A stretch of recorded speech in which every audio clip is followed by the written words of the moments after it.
जीवन में क्या करना है ये हमें रामायण सिखाती है। जीवन में क्या नहीं करना है यह हमें महाभारत सिखाती है। और जीवन को कैसे जीना है ये हमें श्रीमद् भगवत गीता सिखाती है। शरीर, मन, बुद्धि ये तीनों का शुद्धिकरण ही कर्मों के ऋणों से मुक्ति प्रदान करता है। इस जन्म के रोग, शोक, ऋण व शत्रुता जन्मों जन्म के कर्मों का नतीजा है। गीता का 17वां अध्याय श्रद्धा त्रय विभाग योग कर्मों को शुद्ध करते हुए परमात्मा की तरफ ले जाने का रास्ता बतलाता है। इस प्रकार 17वें अध्याय में श्री कृष्ण ने हमें सत्व, रज और तम इन तीनों गुणों की व्याख्या श्रद्धा, भोजन, तप और दान इन सबको 3 सात्विक, राजसी और तामसिक 3 गुणों में बांटा है। इस प्रकार इस अध्याय का संबंध सत, रज और तम इन 3 गुणों में है, अर्थात जिसमें जिस गुण का प्रादुर्भाव होता है उसकी श्रद्धा या जीवन की निष्ठा वैसी ही बन जाती है। यज्ञ, तप, दान, कर्म ये सब 3 प्रकार की श्रद्धा से संचालित होते हैं।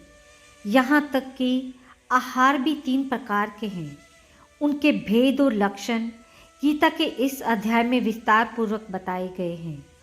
तो चलिए आरंभ करते हैं गीता का 17वां अध्याय। अर्जुन ने पूछा, हे कृष्ण जी, शास्त्र विधि को छोड़कर श्रद्धा के साथ पूजन करते हैं, उनकी निष्ठा किस प्रकार की है? सात्विकी, राजसी अथवा तामसी? श्री कृष्ण जी बोले, प्राणियों के स्वभाव से ही सात्विकी, राजसी और तामसी ये 3 प्रकार की श्रद्धा है। सो सुनो, हे अर्जुन, सबकी श्रद्धा अपनी प्रकृति के अनुसार होती है। पुरुष श्रद्धामय है, जिसकी जैसी श्रद्धा होती है वह वैसा ही होता है। सात्विक पुरुष देवताओं को पूजते हैं, रजोगुणी पुरुष राक्षसों को पूजते हैं और तामसी जन भूत प्रेतों को पूजते हैं। जो लोग कपट, अहंकार, काम, विषयानुराग और आग्रह युक्त शास्त्र में कहा हुआ उग्र तप करते हैं, वे मूर्खता से न केवल अपने शरीरस्थ आत्मा को बल्कि मुझे भी कष्ट देते हैं। उन्हें निश्चय पूर्वक आसुरी जानिए। प्रत्येक को 3 प्रकार का आहार प्रिय है। उसी तरह यज्ञ, तप और दान भी 3 प्रकार के हैं, जिनके भेद सुनिए। आयु, सत्वबल, आरोग्य, सुख और प्रीति को बढ़ाने वाले रस, घृतयुक्त, पोषक और आनंददायक आहार सात्विकों को प्रिय हैं। कड़वे, खट्टे, नमकीन, तीखे, रूखे, चटपटे तथा दुख, शोक और रोगजनक भोजन राजसी लोगों को प्रिय है। पहरों का रखा हुआ अनिरस, दुर्गंधयुक्त, बासी, उत्कृष्ट, अपवित्र भोजन तामस लोगों को अच्छा लगता है। यज्ञ करना ही है ऐसा मन को दृढ़ करके फल की इच्छा बिना विधि पूर्वक जो यज्ञ किया जाता है वह सात्विक है। हे भारत श्रेष्ठ, फल की कामना से और लोक दिखावे के लिए जो यज्ञ किया जाता है उसे राजस जानो। शास्त्र की विधि से हीन, अन्न दान रहित, मंत्रहीन और बिना श्रद्धा के किया हुआ यज्ञ तामस कहलाता है। देवता, द्विज, गुरु और विद्वान इसका पूजन पवित्रता, सरलता, ब्रह्मचर्य और अहिंसा का आचरण करना शारीरिक तप है। जिस वाक्य से किसी का दिल ना दुखे, सत्य, प्रिय, हितकारी भाषण, स्वाध्याय का अभ्यास वांछित तप है। मन की प्रसन्नता, चित्त की शांति, आत्मा निग्रह और निष्कपट रहना मानसिक तप का है। ये तीनों प्रकार का तप यदि श्रद्धा से फल की इच्छा त्याग कर और योग युक्त होकर किया जाए तो सात्विक तप कहलाता है। जो अपना आदर और बढ़ाई करने के लिए दमपूर्वक किया जाता है वह अनित्य और क्षणिक तप राजस है। जो दुराग्रह से आत्मा को कष्ट देकर या दूसरों के नाश के लिए किया जाए उसे तामस तप कहते हैं। जो दान, फल की इच्छा त्याग, उत्तम स्थान में सत्य पात्र को बदले में कोई वस्तु लेने की इच्छा बिना दिया जाता है उसे सात्विकी दान कहते हैं। जो दान प्रत्युपकार अथवा किसी फल की इच्छा से क्लेश से दिया जाता है उसे राजस दान कहते हैं। अयोग्य समय में अयोग्य पुरुष को असत्कार और निरादर के साथ जो दान दिया जाता है उसे तामस दान कहते हैं। ओम, तत् और सत ये तीनों ब्रह्मा के नाम हैं। इन्हीं से आदिकाल में ब्राह्मण, यज्ञ और वेद बने हैं। इसी से ज्ञानी पुरुष यज्ञ, दान और तप आदि शास्त्रोक्त क्रियाएं ओंकार उच्चारण के साथ करते हैं। मुमुक्षु जन फल की इच्छा न करके तत्शब्द का उच्चारण कर यज्ञ, तप और दान करते हैं। हे अर्जुन, सत शब्द का उच्चारण सद्भाव और साधुभाव में किया जाता है तथा मंगलादि विवाहादि कर्म में भी सत शब्द का उच्चारण करते हैं। यज्ञ, तप और दान में जो निष्ठा है उसे सत कहते हैं और ईश्वर प्राप्ति अर्थ जो कर्म है उसे भी सत कहते हैं। हे पार्थ, श्रद्धा से रहित दान, तप और अन्य कर्म जो किए जाते हैं वे असत कहाते हैं। वे ना इस लोक में और ना परलोक में हितकारी हैं। राधे राधे। 17वें अध्याय की समाप्ति। अथ 17वें अध्याय का महात्म्य। श्री भगवान बोले, मंडलीक नामक देश में दुशासन नाम का राजा था।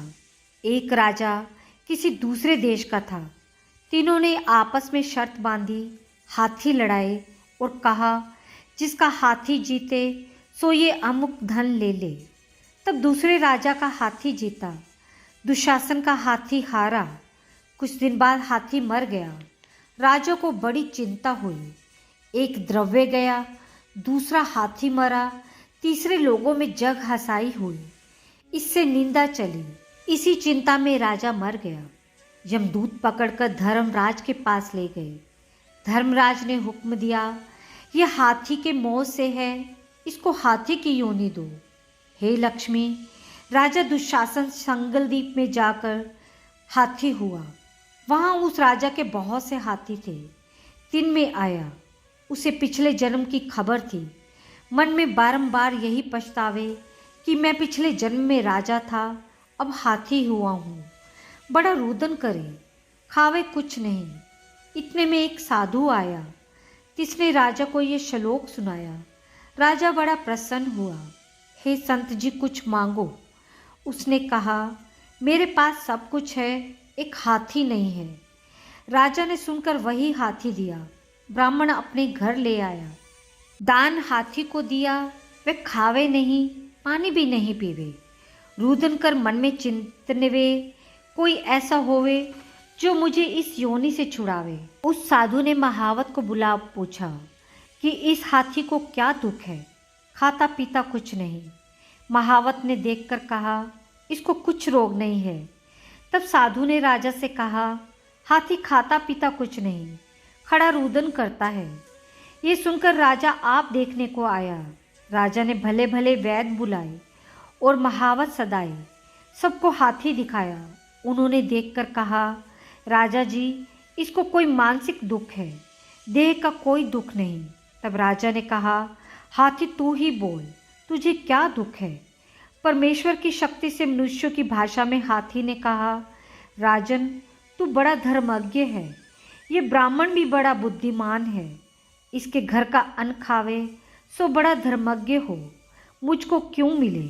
तब साधु ने कहा, हे राजा, अपना हाथी फेर ले। राजा ने कहा, दान दिया मैं नहीं फेरता, ये हाथी मरे या जिए। तब हाथी ने कहा, हे संत जी, तुम मत कलप।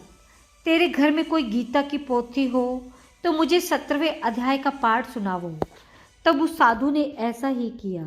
हे लक्ष्मी, 17वें अध्याय का पाठ सुनते ही तत्काल हाथी की देह छूटी। आकाश से विमान आए। देव देही पाकर विमानों पर चढ़ के राजा के सामने आ खड़ा हुआ। राजा की स्तुति करी। राजन, तू धन्य है, तेरी कृपा से मैं इस अधम देह से छूटा हूँ। राजा को अपनी पिछली कथा सुनाई। हे राजन, मैं पिछले जन्म में राजा था। हाथी मैंने लड़ाए थे, मेरा हाथी हार गया, मैं उस चिंता से मर गया। धर्मराज की आज्ञा से मैंने हाथी का जन्म पाया। प्रार्थना करी, मेरी गति कब होवेगी। धर्मराज ने कहा, गीता के 17वें अध्याय के सुनने से तेरी मुक्ति होवेगी। सो तेरी और संत जी की कृपा हुई, मैं बैकुंठ को जाता हूँ। तब वह हाथी देवदेही पाकर बैकुंठ को गया और राजा अपने घर आया। राधे राधे।